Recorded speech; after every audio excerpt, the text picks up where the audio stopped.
Chers visiteurs, bonjour. Je poste cette vidéo pour répondre à un besoin, enfin à une demande qui m'a été faite sur le forum. Cela concerne les robinets de douche encastrés. Donc j'en ai récupéré un. Je dis bien c'est un robinet de récupération. Il n'est même pas tout à fait complet, il manque quelques pièces. Mais cela suffit pour faire la démonstration comment ça fonctionne. Alors, c'est un robinet de marque Hansgrohe qui était prévu pour une cloison creuse. Alors, tout d'abord, nous avons le mitigeur. Alors, il faut savoir que ce type de pièce est toujours monté à l'intérieur d'une boîte qui permet le scellement tout en laissant le mitigeur accessible. Donc, je démonte ceci.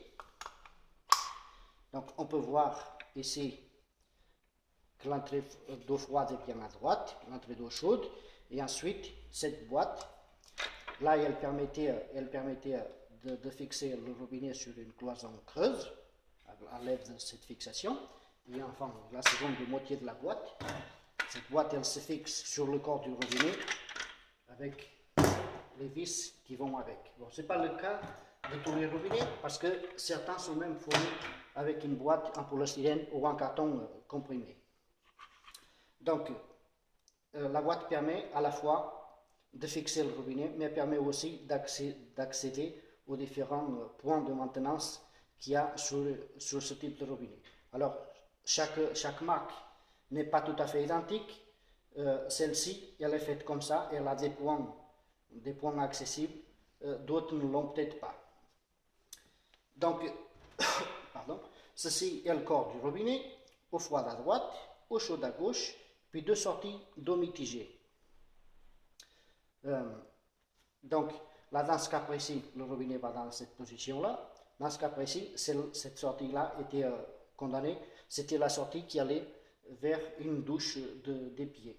Mais comme on ne l'a pas utilisée à la pause, donc elle est bouchonnée. C'est une pièce qui reste toujours en pression. Si jamais on doit intervenir sur les différents points, on est absolument obligé de couper l'eau en amont. Ensuite, nous avons le robinet, c'est cette pièce qui permet d'ouvrir et de fermer l'eau et de régler le débit selon la volonté de l'utilisateur. Ensuite, nous avons l'inverseur. Cette pièce permet de sélectionner le point de douche que l'on veut utiliser, soit la douchette amovible, soit les multigés. Dans ce cas précis, c'était monté comme ça, mais ça peut être monté différemment. Donc, c'était la sortie pour les multigés que l'on fixe sur le mur, qui sont là. Puis la sortie du haut, c'était la sortie qui alimentait la douche de plafond. Donc, quelle que soit la marque du robinet, le principe de fonctionnement reste toujours le même. Alors, bien sûr, cette pièce est facultative. Si vous prenez un robinet basique, il a juste cette pièce-là et puis celle-ci qui permettent d'avoir un seul point de douche. Pardon, excusez-moi.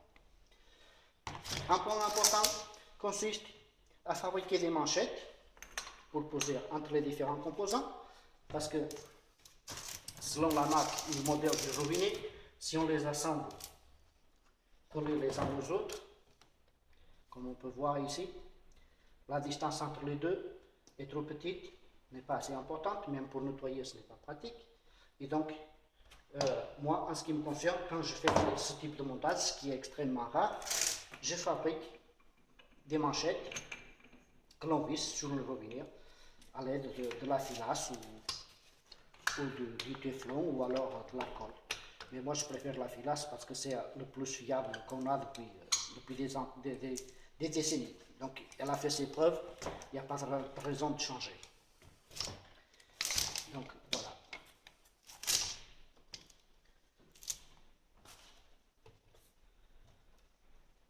Donc, c'est déjà à moitié démonté. Il y a même une pièce qui est cassée ici, parce que, comme je disais, c'est un robinet de récupération. Donc, voici. Merci d'avoir regardé cette vidéo.